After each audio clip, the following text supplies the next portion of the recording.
Welcome to Dark Sorcery. I'm Alfredo Martinez, and I have with me the one and only S Ben Qayin. How's it going, Kane? Hey, it's going great. Glad to be here. Thanks for having me on. You're welcome. So today we're going to be talking about the book of Smokeless Fire 2. Encourage everyone to go pick it up. So how did Smokeless Fire 2 come about? Uh, you know, as I kind of talk about in the book, it's like there's two parts kind of to this system. I didn't Yeah. really get to flush the second part out. The first book, the Book of Smokeless Fire, it really goes into the lore, the history of everything, how it all works. It goes into all of triangles and circles, how to do the applications and whatnot. But there was almost a lack of spirituality or spiritual side kind of to that. So it's like there's more technicality, there's more information, but it kind of lacked almost a soul to it, if you will. And that's kind of where Smokeless Fire 2 comes in. It really comes in not as technical. It comes in more analog, more organic. This is really where the magician would go to connect with these particular entities on a deeper level. Even the triangles and whatnot are more fluid. They're not as angular. They're not as exact and sharp. And so this is more of an organic, I said, more organic, deeper spiritual half to Smokeless Fire. So Mhm. you put both of them together, and you've got more of that complete system there. Okay.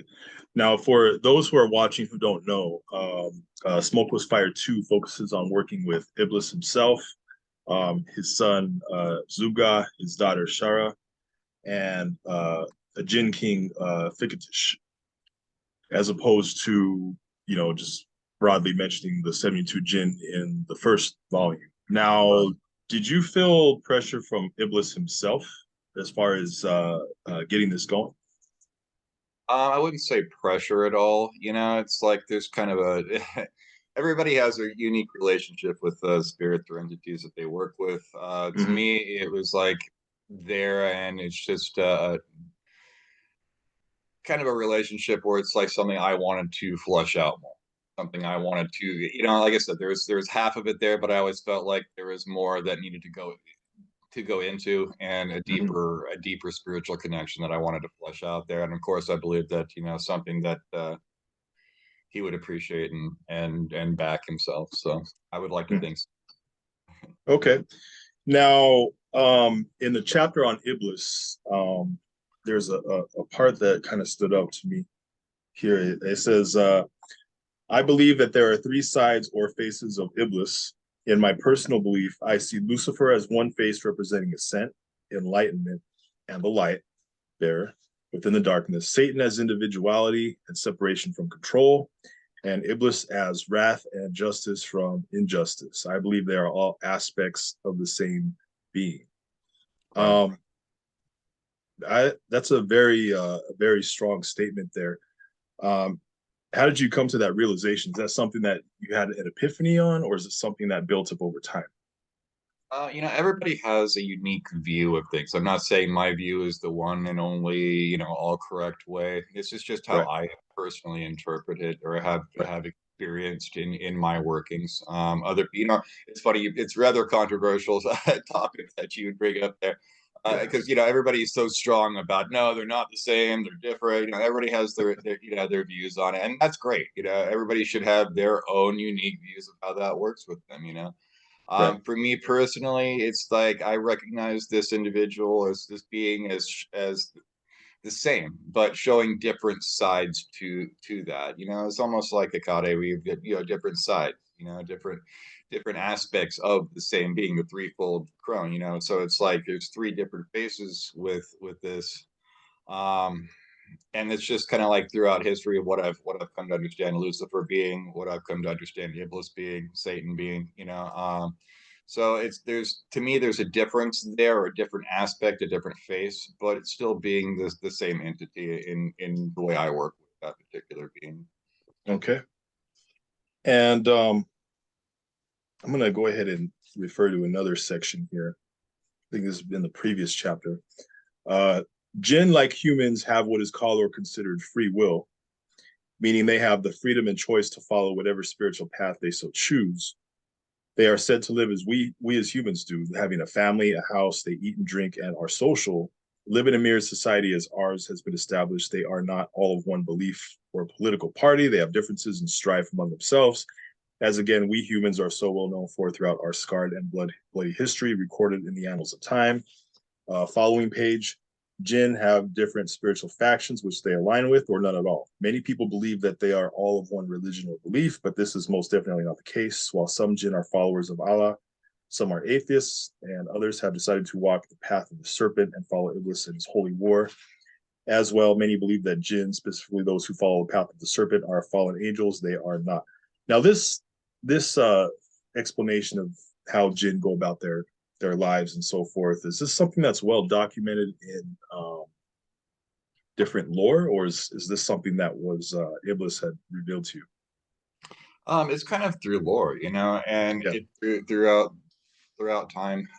It's been known that there's like a mirror world, a separate world, two Mm. sunsets in the beginning, in the morning.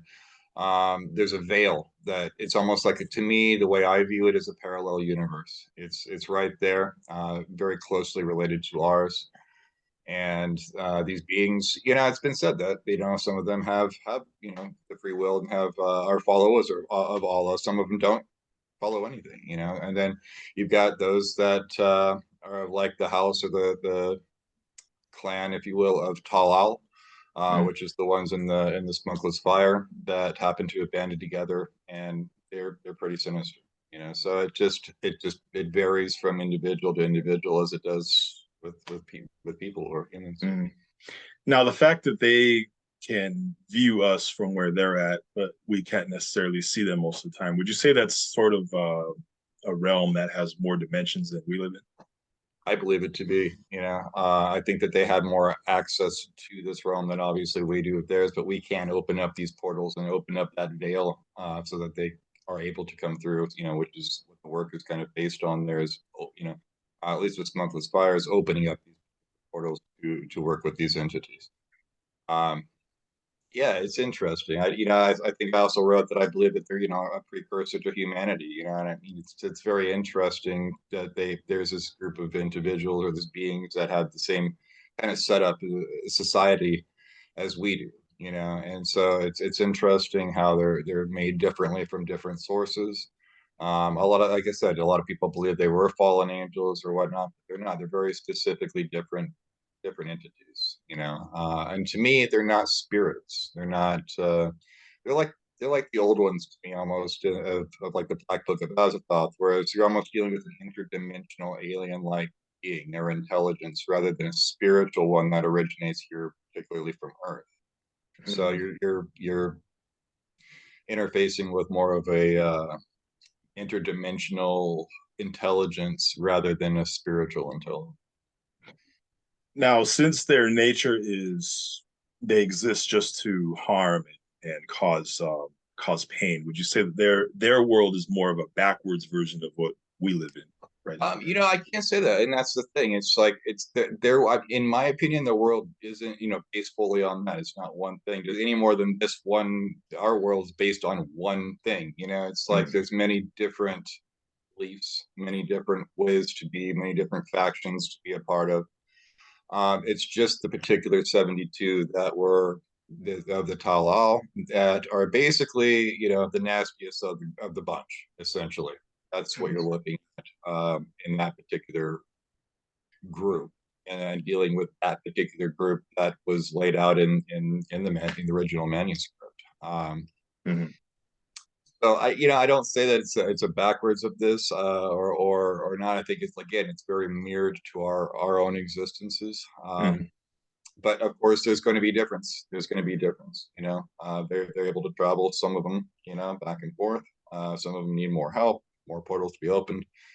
So it's a very thin veil that can be trained. They can got to go back and forth. So So, okay. So would you say it's more like as if someone in another dimension had compiled the UN FBI or the UN's most wanted list and said, here to another dimension, you can Basically. contact these people. Yeah. That's a good way of looking at it. Yeah. You know, a lot of people have said this book is completely fake. A lot of people have said it's total bullshit. There's people that write to me still. I know that you made all this up, but it works. It's real. I did not make this up. I did not make this up. I did see that, when I was looking at the original book, that this was interesting. I had to do my own research to see if this to even see if this was legitimate, and so I did talk to like the University of Toledo, Spain. They gave me tons of information regarding the manuscript, which verified it to me, because I wasn't going to go write a book and work on a book that was based on falsity. So to me this was verified. So it's very real, and these were the 72 that were in there. It's like where this book was found was in a walled off secret room under the ground. They didn't destroy the book. They obviously did not want anybody to recover it. It's pretty cursed. It's you can't get more Necronomicon Lovecraft than that, if you, in my opinion. You've got an occult evil, secret book under the floor of a secret temple, basically, that conjures, demons or spirits that are wrathful from another dimension. I mean, what more do you want? But it's like that like I said, you can't make this up.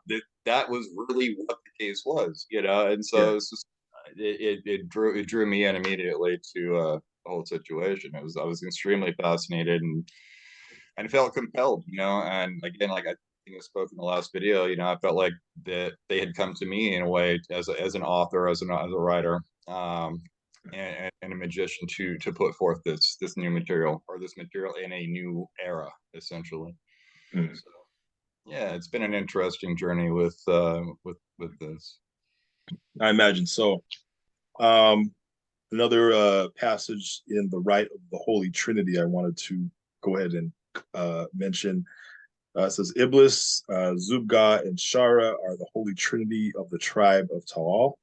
They are the head of the house, while the remaining 70 Jinn are the body.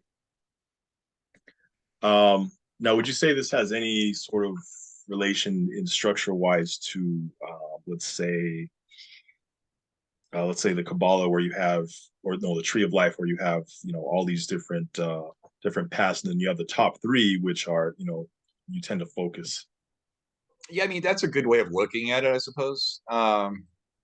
It's almost, to me, I almost look at it, of course, where I'm based from, but almost from like the Father, the Son, the Holy Spirit. It's almost like the Holy Trinity in that way, regarding them. But it's only really because it's like we've got the head of the house, and then the son and the daughter.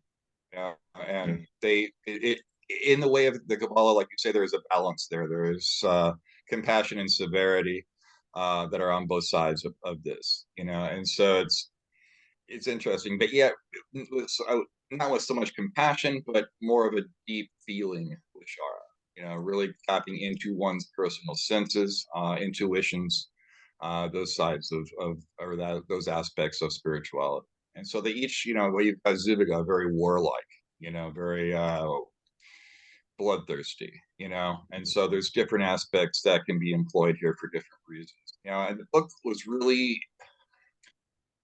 the book of Smokeless Fire, and the book of Smokeless Fire 2 is not for everyone. This is not a path that is for everyone. As I've written in Smokeless Fire 2, this comes to a specific individual who has really suffered, and it's in that relation that you relate with Iblis and suffering he has gone through, and it's not, there's a rite of cold reflection that is in the book, and it's about really facing yourself and Iblis, and understanding that there is a common ground of suffering here and pain here that is below the anger. That is what really compels the work. It's having a deeper understanding of Iblis and his situation, and really knowing it as you know yourself. And so it's not for the mainstream. It is, like I said, for those who have had joy in their life and have been left with desolation. This is something that I'm not in anymore. It's something I passed through, and other people may need to pass through those areas in their life, or some of them choose to stay there if they need to, you know. But it's almost like a therapeutic work in a lot of ways. People sometimes have a lot of anger, a lot of things, or a lot of injustices which have been done to them, and in this regard, they can relate with Iblis and his tragedy and what has happened to him, and work together on a deeper level spiritually to become stronger. Is essentially where this work comes. Yeah, I remember when it's in the book it said those who basically are against the path of Allah find common ground with the jinn themselves, and so they see them as friends. If basically if they're saying, well, if you're for our cause, you know, Right, then you're our friend. right. So yeah, it's definitely a place of understanding. One doesn't essentially join up. One either is a member or not. Essentially, you either have gone through the seventh circle of hell and have lived through it to be where this is, where they have gone through. It's not for somebody who's, you know, never suffered, never had tragedy in their life, never felt great pain and loss. They would have a hard time tapping into this kind of current. It's just simply not something they can connect with. Yeah, it seems like they would, based on having read both books, it seems like they would both give you full support if you're for their cause. You know. It's more of an enemy of my enemy situation with the Jinn, Yeah. with these particular Jinn, and that's, you know, that's rare in my experience with other different families of spirits or different pantheons. But with this particular system or this particular, you know, way of magic, or working with the Jinn, they're not, these particular Jinn are not your friends, you know. But you Right. can delve deeper with that. You can understand. You can. It's like a fragile peace, if you will, Mm. between two warriors, and developing that and going deeper into that. But Okay. as soon as you turn your back, you know, you might find a knife in it. So it's like understandable that you don't. Yes, you're working with these entities for a particular cause. They want that cause. You want that cause. You work together for this cause, but they may not be your friend, you know, in this situation. And a lot of people mistake that. They you know, misunderstand that. That a lot of people ask me, "Oh, can I work with these, you know, Jinn to help my friend find a house or what?" No, you can't. It's just simply not meant for it, you know. So it's very specific energy with these particular. Okay. And I'm sure you've gotten a lot of mail from people who saying, you know, I didn't take this seriously, and my life's gone basically down the drain. Yeah, yeah, I have. You know, that's the thing. You know, people think, oh, I can pick this book up on Amazon for $20 or something. You know, and Yeah. it's like it's easily accessible, so it must be as lighthearted. And maybe, you know, like I said, people said it's not real or whatever because it's just so easily accessible. Well, now it is. You know, excuse me, but Right. it's you know, don't take it lightly. You know, because, and I've warned people, like, and I do most of my books, you know, it's like, this is very serious. So go into it with this serious mindset, you know, really know what you're doing, really know in your heart of hearts, this is something you want to follow, not just, hey, you know, this is the flavor of the week right now. I'm going to try this out, you know? Right. So yeah. Okay. All right. Now I'm gonna read a little bit from the chapter on Thicket. And those here's some of the artwork. It's got some pretty cool artwork in it. Um, Kyle Fight did the artwork in there, is absolutely amazing. yeah, let's go ahead and give him some credit because Absolutely. I like the portraits in it. So on the chapter on Figadish, it says the first Jinni from among the Jinn and Shaitan that came to Solomon, peace be upon him, and obeyed, was a Shaitan called Thicketish. He was from among the chiefs of the Jinn and leaders and a physician from other nations. So he's a great king of Jinn that this book focuses on. Now, what's the difference? What would you say is the main difference between working with Thicketish and other great kings of the Jinn? You know, he's almost like the spokesperson of the house. You know, that's kind of what Okay. his position is, almost the ambassador of the house. You know, and so he came to Solomon, and he was the spokesperson for them, almost like you, if you will, once again with the old ones, where you've got Nyarlathotep being spokesperson almost, or the soul for the rest of the old one. You know, and so it's like he's the one that you interface with and come forward with. You do the rituals with him to help bring forth the others before, you know, just like it was done with Solomon in that same tradition. So that's what his kind of role is in this placement. Okay. And again, this is Zuba. This is Iblis' son here. And a quick description of him: son of Iblis, one of the Dark Trinity, that is Iblis, Zuba, and Shara. Iblis, his son and daughter, appears as a tall bronze man with silver wings upon his feet. He rides upon the back of a great beast resembling a dragon having two ferocious fanged heads. He inhabits deep black canyons and valleys. He is also known to reside at crossroads and have the company of four other Jinn. When he attacks his victims, he strikes them with violent blows, causing terror and death, and by way of snapping the victim's neck. I was wondering if you had known more about his nature and background, where, like, take for instance, these two ferocious heads come from. I believe that is the artist's interpretation of the depiction, essentially. So artists have their free reign to do as they wish, and so it's basically riding the dragon, riding the great beast, just an individual entity of war, and bloodshed, and so very strong presence. And with each of these entities that are intelligences that are in the book, there are very detailed meditations to go into kind of their realm or their world where you can interface with these. This again on a very deep level. So that's his is in there, so you can really connect with that energy, as well as Shara, Iblis, and Zuga, and so it's like I really sunk into myself and went to these places and wrote all the details I could as I experienced. So Yeah. Go ahead. I was just saying it was definitely interesting to go into this whole genre of magic, if you will. Yeah, and as Kane mentioned, those who are watching, on each chapter there are meditations where you can go ahead and contact these entities for yourself through meditation. The instructions are very, very simple, very well explained. They're not hard at all. And so I'm going to speak a little bit about Shara here, the daughter of Iblis. And Shara, one of the Dark Trinity, appears as a beautiful woman with the head of a black raven, having two black horns protruding from her head. She resides in the air. When she attacks her victims, she causes heart problems and also projects ideas of grandeur into their minds, causing them to excite themselves into an ecstatic frenzy until their heart fails.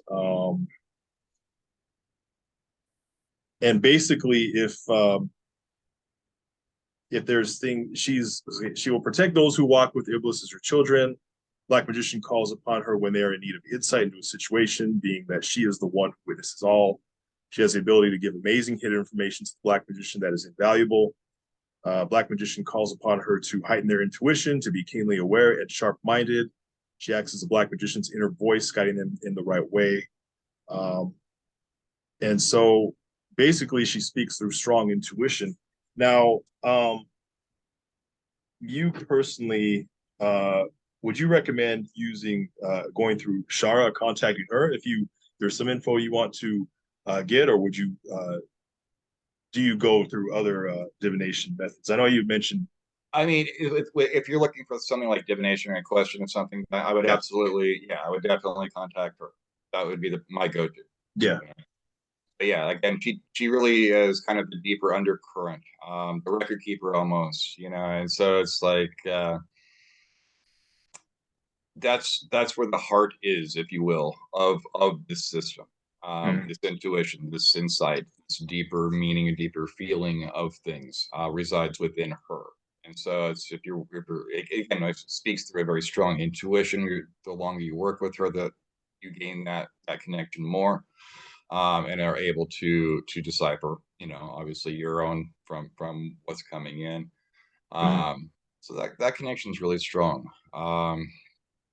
Definitely, it's that insight, that deeper insight into this.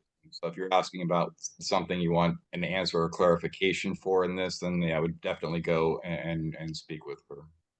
Mhm. Now that you have moved past this system, what divination would you personally prefer to use instead? Only, people probably think I read for myself all the time, or I'm always doing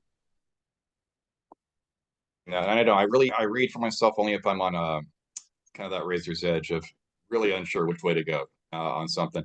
But I refer to my tarot cards, but I also do a lot of crystal gazing as well sometimes. So it's between the Mhm. two of those divination systems that I work well with. Also fleshing out more of my own divination system that will be kind of coming up here in the future with things, working with like essentially runes, working with what my lunate script is, and Mhm. creating those into more of a runic system with more attributes associated with them, and really fleshing that out. So, it's kind of a combination of things, but mostly it's like tarot and crystal gazing. Okay. I'm just going to go ahead and ask a few side questions I wanted to get to in the first video. So, how would you describe your magical style in general? Um, you know, it's I had to create this system. There was not a system in place, and I did trust my intuition fully on this. Went with how I felt like this should be set up. It's not traditional. If you were to look at how Jinn were worked with in the past, it's a little bit different. And so it's more, I say, Western ceremonial magical influenced than it has been. Yeah. But I also believe that it's kind of like this is the way to move things kind of into the future with working with these particular entities. But that's kind of what I like to do with everything. It's like I don't rehash something over and over again. It's like Yeah. I would like I like it's the Wild West, and so there's so many different things you can do. There's so many different avenues to explore and techniques to work with. So it's kind of like a Western ceremonial chaos magic, kind of combination with Yeah. it all. But that's the beauty of creating magical systems is Yeah. understanding the building blocks of how what makes it work, and then creating your own, which is kind of what I stress with my students. Okay. Now, do you think that one day science and the occult will meet, science and magic? I mean, I think that's already happening right now. One of the greatest examples is sympathetic magic. I don't know if I talked about this, but it's like you take a piece of somebody's fingernail, their hair, or whatever, and this has been around for ages. And you focus your intention of hatred, love, whatever it is, into this particular object that's connected to them, and it affects them. This has been magic or hoodoo, as they say. It's just Right. whatever. But now we find the same thing now, in quantum entanglement. So it's actually science has actually proven magic right, even though magic's been there long before that science was. And Mhm. so science is verifying magic or these magical techniques. The more and more we go, as our technology and understanding of that technology advances, we're seeing how we as individuals can affect the reality around us, Mhm. through our intent, which is key in any kind of magical working whatsoever. It's like what you're intending, what you're putting out there is key to your success and effective of your reality. So yeah, Okay. I mean, I do believe that, and that's kind of a scary thing, in a way. Here we are all out here trying to prove magic's real, that this is a real thing, that these techniques work, but we might be tying our own news because, what if, all right, science does prove that this is right? Are we going to be persecuted for baneful magical rights? Right. So, And it's and it's not like the government or those in authority are going to announce, well, we're finding out this is real, so we're going to start hunting you guys. There's just going to be something very, very yeah, quiet, it's if interesting, but if it does go that route. right, right. So yeah, I mean, I think we're a little ways away from that, but I mean, as science keeps going, it's only going to verify, in my opinion, it's only going to verify magic more and more as the time goes on. You know, Mhm. it's the individuals, it's the awakening of people and understanding the reality we live in. This goes again back into quantum physics, where it's like how do we affect our reality through our intentions and actions, and that works with quantum physics. You know, so it's like the more this advances, the more we see how spirit and science are one. I don't believe that magic and science are separate things. I believe they're one and the same. I just Mhm. believe that there's techniques in magic that, like sympathetic magic, you know, until a few years ago, you know, we didn't, this wasn't verified, you know, so it wasn't, you know, so as science advances and thought advances, I think that these techniques, these understandings of reality, of how magicians see and work with reality, will become more verified. Yeah, I always tell people, you know, that we live in the age of information, and take advantage of it, because the information that is available out there, so much of it that has never been available before, may not be available for, you know, very much longer, you know, once the authorities start to catch on. Right, right. You know, and it's not just say that, you know, everybody's out there doing, you know, baneful rights or all, you know, awful things. It's just saying, you know, it's going to be interesting to see if that does occur, what kind of guidelines might be put into place. So, Mhm. you know, Okay. but you know, there are police groups, you know, from my understanding, in Saudi Arabia that do hunt, you know, witches. You know, so it's like it's not too far removed from what's going on here. Right. Well, is there anything that we can expect from you in the near future? Anything you're working on right now? I am working on my basically a excuse me, a moon magic book. Working with a Watcher of Fallen Angel as kind of the center for focal point. That's very personal work to me, kind of spirit or angelic force that I have worked with my entire life. You know, Right. so I go into it both as, you know, angel, a fallen angel, whatever, you know, all of the aspects of this particular entity in the book, and then kind of like how it's been in my life and how I've worked with this entity, with the moon. So that is a very personal. That's something I never really thought I'd write about or put out there. So it's more, you know, I write most of my books for myself, but this one's very, you know, very personal. So Okay. I'm working on it, and it's coming along. So. All right. Looking forward to that. So everybody who is, thanks again for coming on to the channel. Everybody who is watching Book of Smokeless Fire 2, it is available on Amazon. I encourage everyone to pick up a copy. Very interesting stuff in there. And I will have the link to it below this video. You can go ahead and check it out and purchase it for yourself. Thank you, Qayin, for coming on. And to everyone who's watching, go ahead and like and subscribe to Dark Sorcery. Thank you for having me. You're welcome.